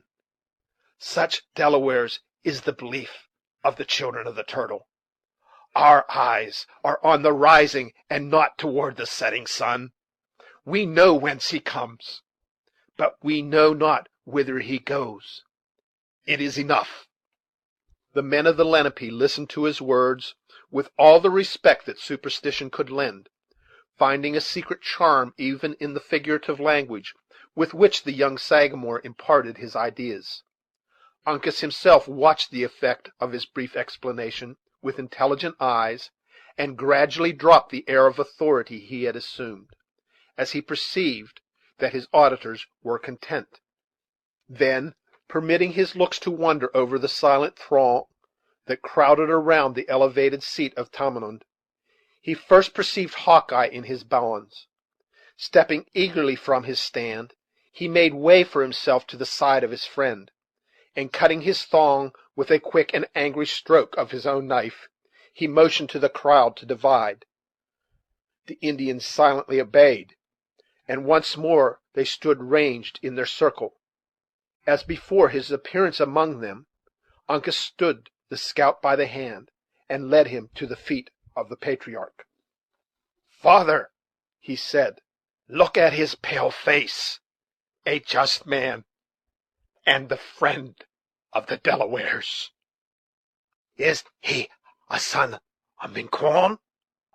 Not so, a warrior known to the Yengeese and feared by the Maquas. What name has he gained by his deeds?" "We call him Hawkeye," Uncas replied, using the Delaware phrase, "for his sight never fails. The Mingoes know him better by the death he gives their warriors. With them he is the Long Rifle." "La Long Carabine!" exclaimed Tamenund, opening his eyes and regarding the scout sternly. "My son has not done well to call him friend. I call him so who proves himself such," returned the young chief, with great calmness, but with a steady mien. "If Uncas is welcome among the Delawares, then is Hawkeye with his friends. The pale face has slain my young man. His name is great for the blows he has struck the Lenape." If a Mingo has whispered that much in the ear of the Delaware, he has only shown that he is a singing bird," said the scout, who now believed that it was time to vindicate himself from such offensive charges, and who spoke as the man he addressed, modifying his Indian figures, however, with his own peculiar notions. "That I have slain the Maquas, I am not the man to deny, even at their own council fires; but that knowingly my hand has never harmed the Delaware is opposed to the reason of my gifts, which is friendly to them and all that belongs to their nation." A low exclamation of applause passed among the warriors, who exchanged looks at each other, like men that first began to perceive their error. "Where is the Huron?" demanded Tamenund. "Has he stopped my ears?" Maqua, whose feelings during that scene in which Uncas had triumphed may be much better imagined than described, answered to the call by stepping boldly in front of the patriarch. "The just Tamenund," he said, "will not keep what the Huron has lent." "Tell me, son of my brother," returned the sage, avoiding the dark countenance of Le Subtil, and turning gladly to the more ingenious features of Uncas, "has the stranger the conqueror's right over you?" "He has none. The panther may get into snares set by the women, but he is strong, and knows how to leap through them." "Le long carabine?" "Laughs at the Mingoes. Go, Huron, ask your squaws the color of a bear. The stranger and white maiden that come into my camp together should journey an open path. And the woman that Huron left with my warriors?" Uncas made no reply. "And the woman that the Mingo has brought into my camp?" repeated Tamenund gravely. "She is mine," cried Maqua, shaking his hand in triumph at Uncas. "Mohican, you know that she is mine." "My son is silent," said Tamenund, endeavoring to read the expression of the face that the youth turned from him in sorrow. "It is so," was the low answer. A short and impressive pause succeeded, during which it was very apparent with what reluctance the multitude admitted the justice of the Mingo's claim. At length the sage, on whom alone the decision depended, said in a firm voice: "Huron, depart." "As he came, just Tamenund?" demanded the wily Magua, "or with hands filled with the faith of the Delawares? The wigwam of Le Renard Subtil is empty. Make him strong with his own." The aged man mused with himself for a while, and then, bending his head toward one of his venerable companions, he asked: "Are my ears open? "It is true."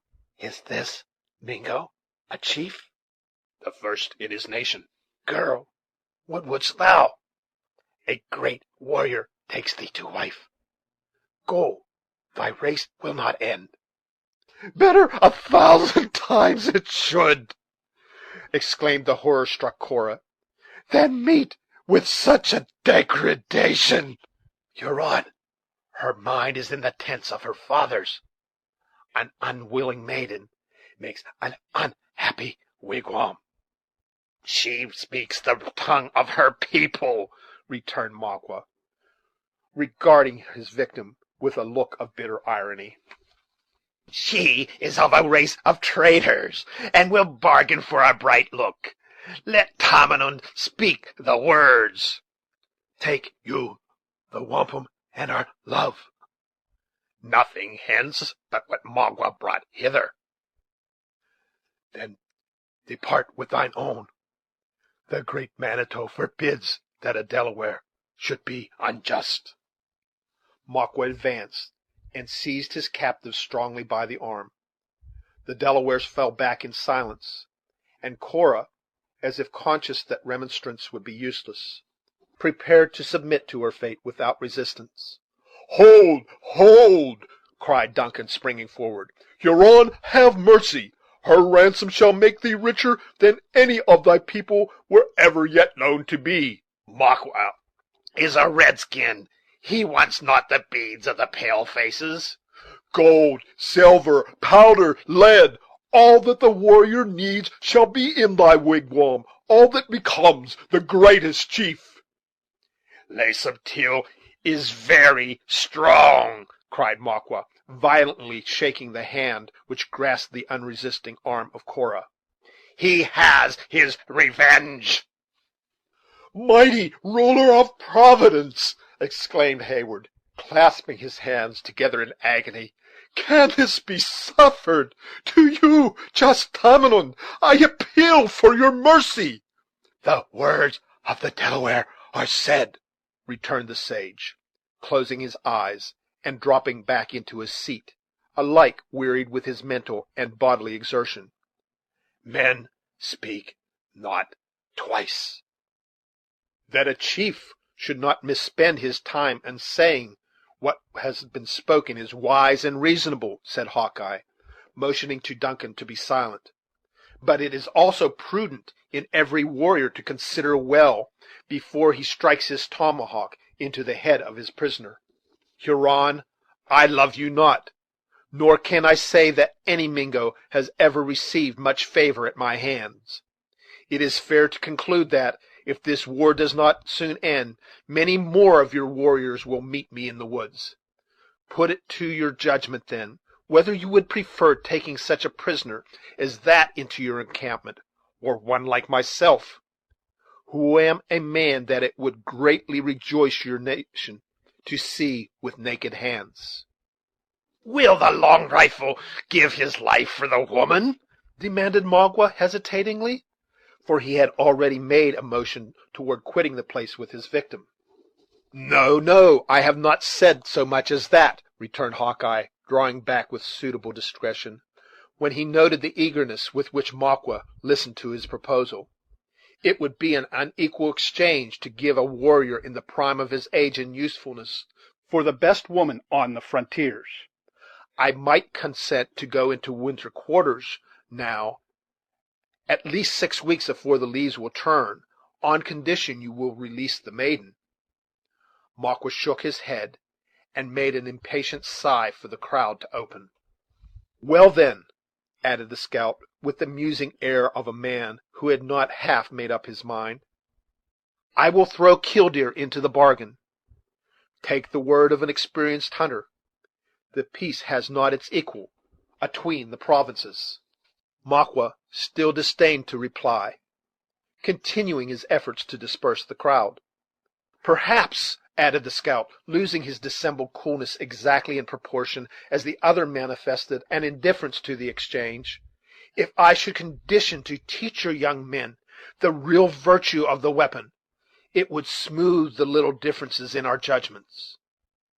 Le Renard fiercely ordered the Delawares, who still lingered in an impenetrable belt around him, in hopes he would listen to the amicable proposal, to open his path, threatening by the glance of his eye another appeal of the infallible justice of their prophet. "What is ordered must sooner or later arrive," continued Hawkeye, turning with a sad and humbled look to Uncas. "The varlet knows his advantage, and will keep it. God bless you, boy; you have found friends among your natural kin, and I hope they will prove as true as some you have met who had no Indian cross. As for me, sooner or later I must die. It is, therefore, fortunate there are but few to make my death howl.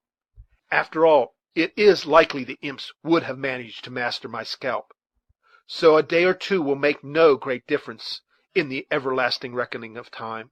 God bless you," added the rugged woodsman, bending his head aside, and then instantly changing its direction again, with a wistful look toward the youth.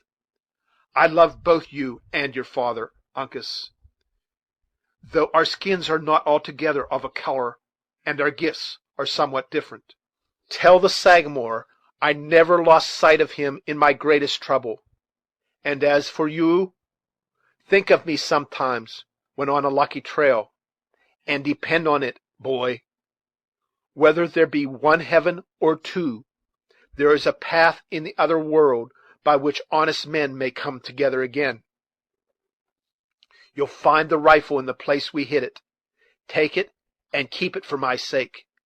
And harkee, lad, as your natural gifts don't deny you the use of vengeance, use it a little freely on the Mingoes. It may unburden griefs at my loss, and ease your mind. Huron, I accept your offer. Release the woman. I am your prisoner." A suppressed but still distinct murmur of approbation ran through the crowd at this generous proposition, even the fiercest among the Delaware warriors manifesting pleasure at the manliness of the intended sacrifice. Makwa paused, and for an anxious moment, it might be said, he doubted. Then, casting his eyes on Cora, with an expression in which ferocity and admiration were strangely mingled, his purpose became fixed forever. He intimated his contempt of the offer with a backward motion of his head, and said, in a steady and settled voice, "Le Renard Subtil is a great chief. He has but one mind. Come," he added, laying his hand too familiarly on the shoulder of his captive to urge her onward. "A Huron is no tattler. We will go." The maiden drew back in lofty womanly reserve, and her dark eye kindled, while the rich blood shot like passing brightness of the sun into her very temples at the indignity. "I am your prisoner, and at a fitting time shall be ready to follow even to my death. But violence is unnecessary," she coldly said, and immediately, turning to Hawkeye, added, "Generous hunter, from my soul I thank you. Your offer is vain, neither could it be accepted.